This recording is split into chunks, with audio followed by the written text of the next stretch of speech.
Cette vidéo s'inscrit dans le cadre du programme Trousse de secours qu'on a préparé pour vous avec Ariane et c'est la dernière vidéo.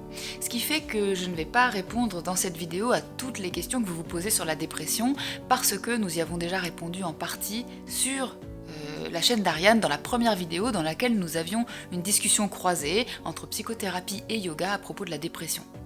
J'avais parlé des symptômes, des manifestations, des origines de la dépression et vous pourriez retrouver toutes ces informations sur la chaîne d'Ariane dans cette vidéo-là. Cette vidéo-ci va vous apporter d'autres informations et pour être sûr d'être au plus proche de vos besoins par rapport à la dépression, à sa connaissance et à son fonctionnement, je vous ai posé des questions sur Instagram pour savoir de quoi vous aviez besoin. Donc pour toutes les réponses que je ne vais pas apporter ici, je vous renvoie vraiment à la première vidéo. On va commencer maintenant avec les différentes questions que j'ai relevées, que vous avez pu me poser sur Instagram. Je vais y répondre et on va voir ensemble comment on peut continuer d'avancer vers la compréhension et le traitement de la dépression. Faut-il consulter un psychiatre ou un psychologue en cas de dépression ? Alors le psychiatre et le psychologue ne font pas tout à fait le même métier. Juste une petite parenthèse, il arrive que certains psychiatres soient formés à la psychothérapie, mais globalement c'est pas si courant que ça, et surtout, en tout cas dans les grandes villes, les psychiatres, il en manque, et donc ils sont pris d'assaut, ils n'ont pas le temps de faire de la psychothérapie et de recevoir leurs patients chaque semaine ou chaque quinzaine. Donc d'une manière générale, j'ai envie de vous dire, il faudra consulter les deux.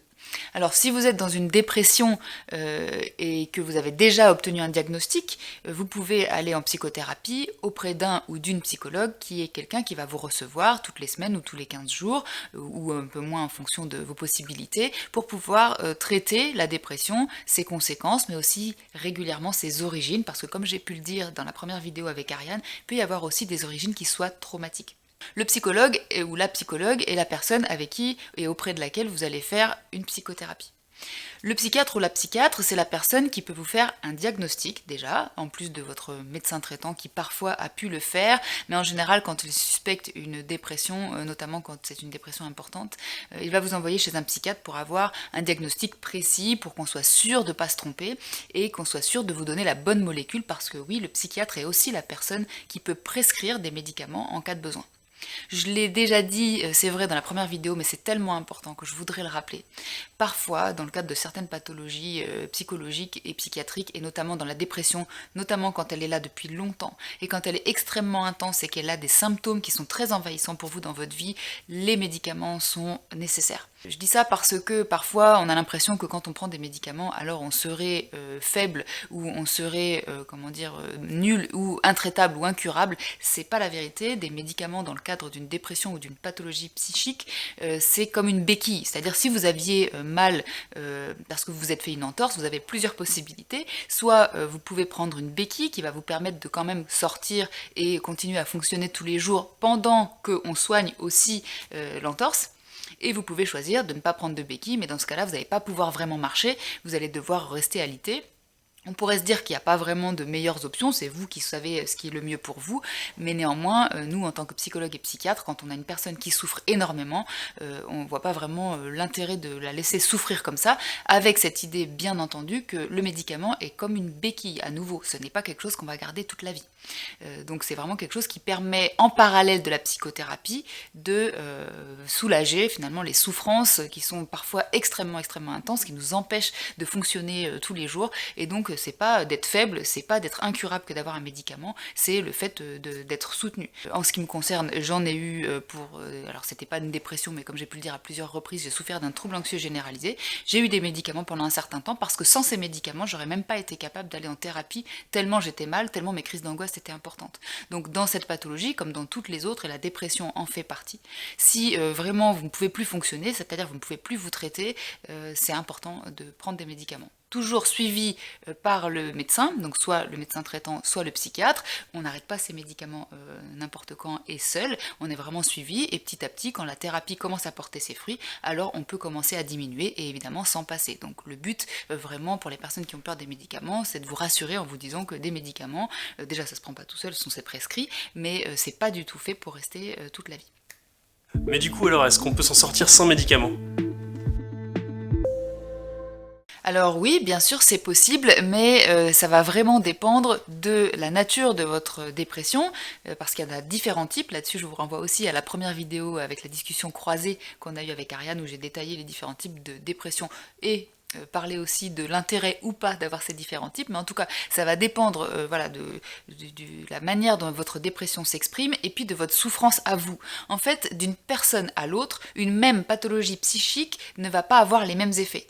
Nous ne sommes pas tous les mêmes, pas toutes les mêmes non plus, et donc nous avons des personnalités et des fonctionnements différents, des histoires différentes qui font qu'on n'a pas les mêmes ressources, on n'a pas les mêmes vulnérabilités. Et du coup, les pathologies vont s'exprimer de manière différente. Pour certaines personnes, la dépression, comme je viens de le dire dans la question précédente, va être tellement intense qu'elle va nous empêcher de fonctionner tous les jours. Et à ce moment-là, ça me paraît difficile de s'en sortir sans médicaments. Dans d'autres situations, la dépression va nous permettre quand même de fonctionner tous les jours, on va quand même pouvoir se lever le matin, même si c'est difficile, etc. Et donc, on pourrait éventuellement s'en passer. Et donc ça va vraiment être une discussion entre le psychiatre et ou le médecin généraliste, ou bien le psychologue, la psychologue, et le patient ou la patiente, pour pouvoir évaluer ensemble ce qui est possible ou pas. Parce que, ayez bien en tête que si on est dans une pathologie psychique pendant trop longtemps, ça peut créer aussi un traumatisme. Donc on veut aussi éviter ça, c'est-à-dire qu'ensuite, on va avoir peur de la moindre tristesse ou du moindre sentiment de vide parce que des années après, même si on est guéri, on aura l'impression qu'on est en train de retomber dans sa dépression et on va le revivre comme si c'était un traumatisme. Donc il y a vraiment une évaluation fine à avoir entre ce qui se passe pour le patient et qui est spécifique à lui, et c'est pas du coup chaque dépression nécessite des médicaments ou chaque dépression ne nécessite pas de médicaments, c'est vraiment en fonction de ce qui se passe pour la personne, c'est vraiment à nouveau un soutien.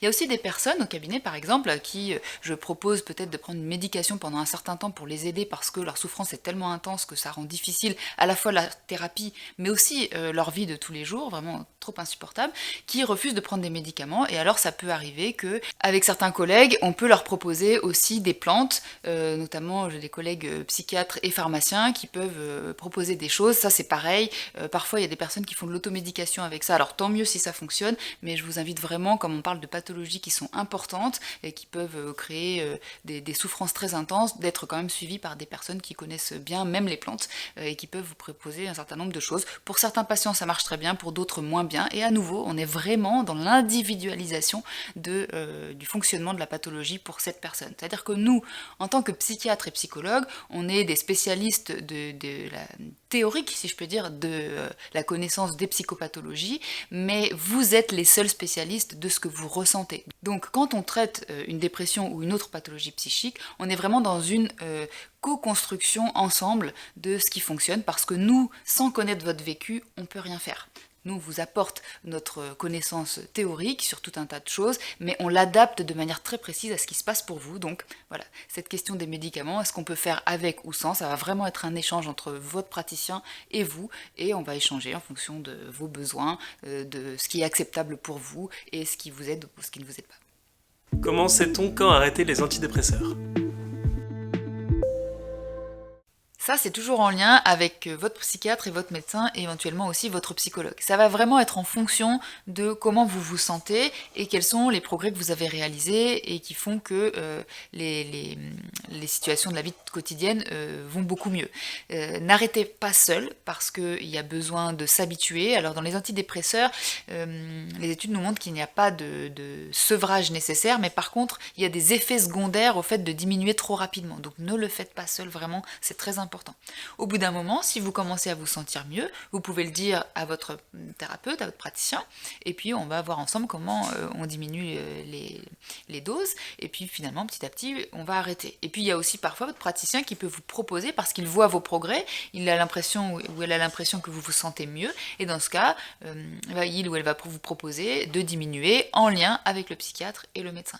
Donc vraiment, ne le faites pas seul, parlez-en à votre psychologue si vous avez l'impression que ça va mieux, que vous pouvez arrêter, mais ayez en tête que les psychologues peuvent aussi vous proposer de commencer à retourner voir votre psychiatre ou votre médecin pour commencer à arrêter ensemble. Comment traiter la dépression et peut-on le faire tout seul ? Alors, traiter la dépression seule, ça me paraît vraiment difficile. Parce que c'est une pathologie psychique, et comme toutes les pathologies psychiques, donc psychologiques ou psychiatriques, elles se sont installées en nous avec le temps. C'est-à-dire que très souvent, c'est pas quelque chose qui commence du jour au lendemain en on-off, hein. C'est-à-dire là, hier je l'avais pas et aujourd'hui je l'ai. C'est quelque chose qui s'installe petit à petit avec le temps et donc c'est très ancré. Je dis pas que ce serait complètement impossible. Malheureusement, effectivement, il y a des personnes qui n'ont pas accès à la psychothérapie parce que bah, ça coûte cher, parce que on peut pas s'y rendre pour certaines personnes, c'est loin. Quoique avec la visio maintenant, il y a des choses qui sont plus possibles. Donc il va y avoir des choses qui sont possibles. C'est pour ça qu'on en parle avec Ariane, notamment dans la première vidéo, où elle aussi, il y a des choses qu'elle peut proposer pour aider et soutenir les personnes.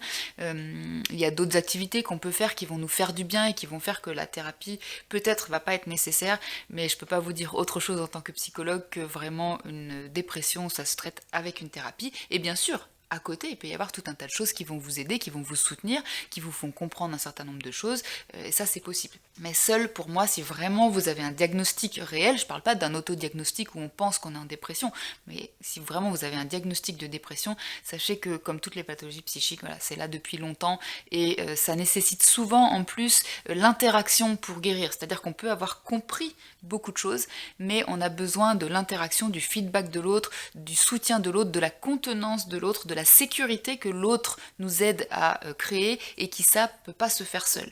Donc voilà, je vous invite vraiment à avoir en tête que seul c'est à mon avis très compliqué et de pas justement rester seul quand vous avez un diagnostic de dépression.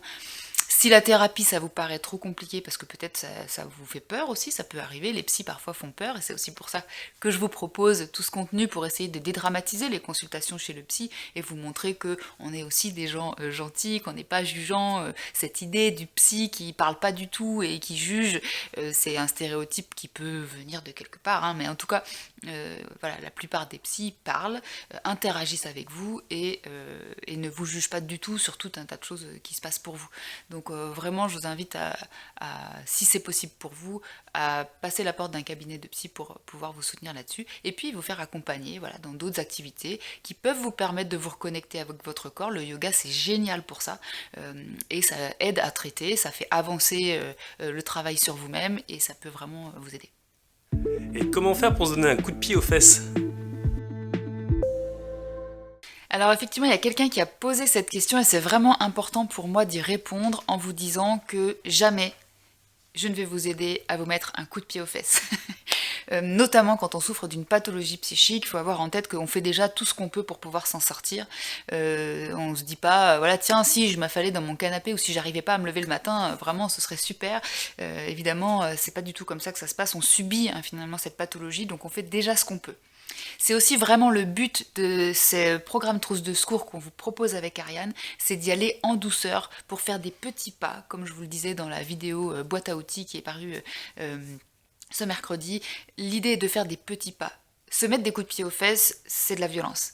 Et vraiment, jamais je vais proposer ça, ni en thérapie, ni dans mes vidéos et dans mes contenus sur Instagram ou autre. L'idée est surtout pas de faire ça. L'idée, si on n'arrive plus à bouger, déjà vous pouvez tester les séances de yoga que Ariane vous a proposées dans le cadre du programme pour voir si ça vous aide, parce que ce sont des mouvements très lents. Vous pouvez aussi tester les outils que je vous ai proposés dans la boîte à outils, dans laquelle on commence à essayer d'identifier et petit à petit de faire des petits pas. Ce n'est pas un coup de pied aux fesses. Je vous invite vraiment, si c'est quelque chose que vous avez souvent à l'esprit, à peut-être aller voir la vidéo que j'ai fait sur les petites voix qui nous jugent, parce que ça c'est vraiment une partie de vous qui vous violente et qui probablement va pas vous aider, ça va augmenter la pression que vous vous mettez et probablement la culpabilité et peut-être la honte que vous pouvez ressentir parce que c'est souvent le cas dans une pathologie psychique. Donc si vous vous dites ça, qu'il faut vous mettre un coup de pied aux fesses, je vous invite à commencer par tenter de diminuer cette voix sévère et jugeante qui est à l'intérieur de vous avant de commencer à faire des petits pas parce que sinon cette voix elle sera jamais satisfaite. Donc c'est des choses, hein, quand on travaille en thérapie notamment, quand j'entends des patients qui se parlent un petit peu durement, ou très durement même parfois, l'idée c'est vraiment de commencer par traiter ça, parce que sinon cette partie va nous empêcher de travailler en thérapie ou en yoga ou avec les choses qu'on va faire. Donc vraiment, je le redis une dernière fois, pas de violence contre soi, se mettre un coup de pied aux fesses, c'est vraiment trop brutal, allez-y petit pas par petit pas, et si c'est pas possible, et traitez cette petite voix sévère qui ne vous fait pas du bien. Pourquoi la dépression se déclenche-t-elle maintenant? Alors très souvent, elle se déclenche pas maintenant, justement. Ça, comme je disais tout à l'heure, c'est pas on-off comme un interrupteur. Avant, je l'avais pas, et là, maintenant, je l'ai. En fait, c'est quelque chose qui va s'installer petit à petit avec le temps. En psychotraumatologie, qui est une des approches avec lesquelles je travaille à mon cabinet, on va considérer que petit à petit, s'il y a trop de choses compliquées, notre cerveau n'arrive plus à traiter de manière adaptative les informations. C'est-à-dire, il n'arrive plus à les traiter correctement pour qu'elles viennent se mettre en mémoire et puis qu'elles nous servent pour plus tard, parce que notre cerveau est un organe qui apprend. Et donc petit à petit, il va avoir des grains de sable dans l'engrenage, si je peux dire comme ça, et ça va marcher de moins en moins bien. Donc la dépression, en fait, s'installe depuis un certain temps, et puis un jour, simplement, ce sont ces symptômes qui deviennent envahissants et qui font que la vie devient compliquée. Pourquoi ça devient compliqué aujourd'hui et la semaine dernière peut-être un peu moins? Et ben c'est aussi le fait qu'au fur et à mesure, ça s'accumule et on arrive à un moment où ça devient insupportable. Mais très souvent, ça a commencé à se construire bien en amont. Il arrive même parfois, quand on explore un petit peu l'histoire des patients et des patientes, alors c'est pas obligatoire, hein, je dis ça, on n'est pas obligé de travailler dans le passé tout le temps, mais ça peut être intéressant pour un peu mieux comprendre le fonctionnement de la pathologie. On se rend compte que ça a pu commencer dès l'enfance, ce sont des dépressions infantiles ou à l'adolescence qui sont venues jusqu'à l'âge adulte. Et puis parfois, ce sont des choses qui sont déclenchées à l'âge adulte, mais régulièrement, on va en voir un début de construction un peu plus jeune, et parfois, comme j'ai pu le dire dans la vidéo avec Ariane dans laquelle on échangeait sur les origines des pathologies, on va trouver aussi certains traumatismes qui sont à l'origine des dépressions parce qu'ils créent de la vulnérabilité au stress, etc. Donc voilà, voyez-le comme un continuum plutôt que comme quelque chose qui est on-off, c'est pas juste maintenant, c'est maintenant en fait ça devient insupportable. Mais la dépression était déjà là. Est-ce que c'est une maladie que l'on a à vie? Alors vous allez trouver différentes choses à ce sujet, notamment sur l'INSERM, vous pouvez voir à quel point les statistiques montreraient que la dépression, on la garde toute la vie pour certaines personnes, qu'il y a beaucoup de rechutes parce que de toute façon en santé mentale on dirait la norme c'est la rechute et l'exception c'est la guérison. Alors quand on dit ça c'est pas pour dire qu'on ne peut pas s'en sortir, c'est pour dire que finalement quand on fait une thérapie, on va faire comme ça. Alors en fait, quand on rechute, on va régulièrement ne pas rechuter au même stade qu'au départ. Mais on peut avoir des impressions que les progrès qu'on avait faits ont diminué. Finalement, en général, c'est pas tout à fait le cas. En fait, la réponse à la question de est-ce qu'on la garde à vie ou pas va dépendre de plein de critères. Déjà, ça dépend du type de dépression. Si vous faites une dépression saisonnière ou si vous faites une dépression du postpartum, ça va pas du tout être la même chose qu'une dépression qui s'appelle résistante ou sévère dans le DSM. Il y a des choses qui peuvent se traiter, d'autres qui se traitent moins bien. Pourquoi? Parce qu'on ne connaît pas très bien la dépression en réalité. Et à nouveau, je vous renvoie sur cette vidéo d'échange avec Ariane où j'en ai parlé en disant qu'est-ce qui fait qu'on ne comprend pas bien la dépression et pourquoi les recherches aujourd'hui sont parfois assez mal éclairantes ou trop peu éclairantes pour qu'on puisse vraiment la connaître de manière parfaite. Donc il y a des dépressions qui vont se traiter, d'autres qui vont être plus difficiles à traiter. En ce qui me concerne, je suis quelqu'un de très optimiste, donc j'ai plutôt l'idée qu'avec le temps, on va traiter la dépression si on arrive à être suffisamment patient ou patiente, parce que ça, c'est pas toujours simple de voir le temps qui se défile en thérapie. Au bout d'un certain temps, on peut en avoir marre, mais néanmoins, si on voit les choses comme ça, avec le temps, eh ben, on peut voir que finalement, même si tout n'a pas forcément disparu, il y a des choses qui sont plus là, ou qui durent moins longtemps, ou qui sont moins intenses, et puis on a trouvé des capacités, des ressources pour pouvoir gérer les symptômes quand ils sont là. Donc moi j'aurais tendance à dire que oui, on peut en guérir. Il y a des personnes peut-être qui vont garder ça toute leur vie, mais j'aurais tendance à penser que peut-être ces personnes ont un point commun, soit elles n'ont malheureusement pas eu accès à la thérapie, soit au bout d'un moment la thérapie ça a été trop difficile et elles ont arrêté, soit il aurait peut-être été nécessaire d'avoir un médicament pendant un temps court, quelques mois, pour pouvoir soulager l'organisme et traiter des choses, et ça n'a pas été possible. Voilà, néanmoins là-dessus, j'ai pas d'études scientifiques à vous proposer, mais en tout cas, une chose est sûre, il y a des dépressions dont on guérit, ça là-dessus, pas de doute. Comment prévenir les rechutes? Le fait que vous ayez de plus en plus conscience de votre fonctionnement et des ressources que vous avez pour gérer les situations compliquées, c'est ça qui va permettre de prévenir les rechutes. L'idée n'est pas de se dire qu'on est sûr qu'il n'y aura jamais une rechute. Dans la vie, il peut se passer tout un tas de choses, des événements difficiles qui peuvent nous replonger dans des états plus ou moins faciles à vivre. Mais si on sait qu'on peut y survivre, ou qu'on peut les supporter, ou qu'on peut les surmonter en l'espace de quelques temps, alors les choses vont être très différentes. C'est pareil pour les traumatismes. Quand j'ai des personnes qui viennent au cabinet et qui me disent comment je vais faire pour être sûr que ça m'arrivera plus jamais, on ne peut pas faire ça. On ne peut pas prédire l'avenir et être sûr que telle ou telle chose ne nous arrivera jamais. Donc la question, plutôt que de se dire qu'on ne rechutera jamais, serait plutôt de se dire je vais prendre confiance dans le fait que si j'ai une rechute qui arrive, aujourd'hui j'ai les ressources pour la gérer. Alors du coup, on est vraiment toujours sur cette idée, on peut avoir des rechutes, mais elles sont jamais aussi basses qu'au début. On n'est pas comme ça, on est comme ça, vraiment.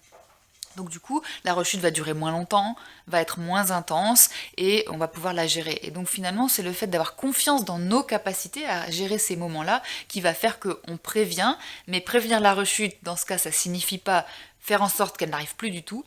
Prévenir la rechute, c'est faire en sorte que si elle arrive, j'ai confiance que ça va pas durer un temps indéterminé et que ça va être supportable émotionnellement parce que maintenant j'ai des ressources. Si je prends le comparatif avec les troubles paniques où vous faites des crises d'angoisse, quand on a traité un trouble panique, on peut considérer qu'on est guéri parce que pendant, je sais pas moi, plus d'un an, on n'a pas fait de crise d'angoisse. Il n'y a rien qui pourra jamais vous rendre sûr que vous n'en ferez plus jamais.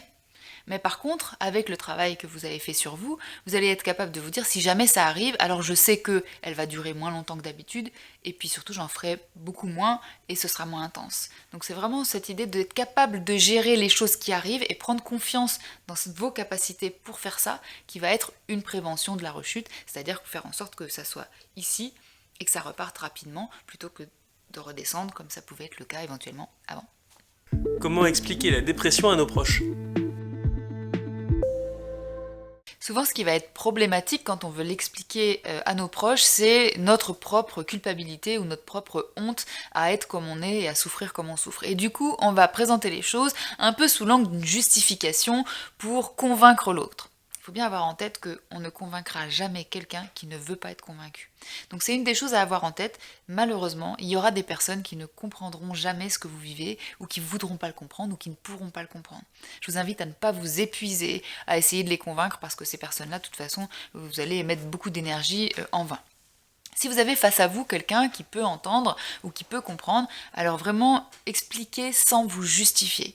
Vous ne faites pas exprès d'être dans la situation dans laquelle vous subissez plus encore que les personnes autour de vous ce qui vous arrive. Donc vraiment, vous sentez-vous légitime à dire ce que vous vivez. Si vous ne vous sentez pas légitime, peut-être vous pouvez faire un travail, revenir sur la boîte à outils par exemple pour vous aider, ou bien voir avec votre thérapeute pour pouvoir vous sentir légitime et que ce soit plus simple à expliquer.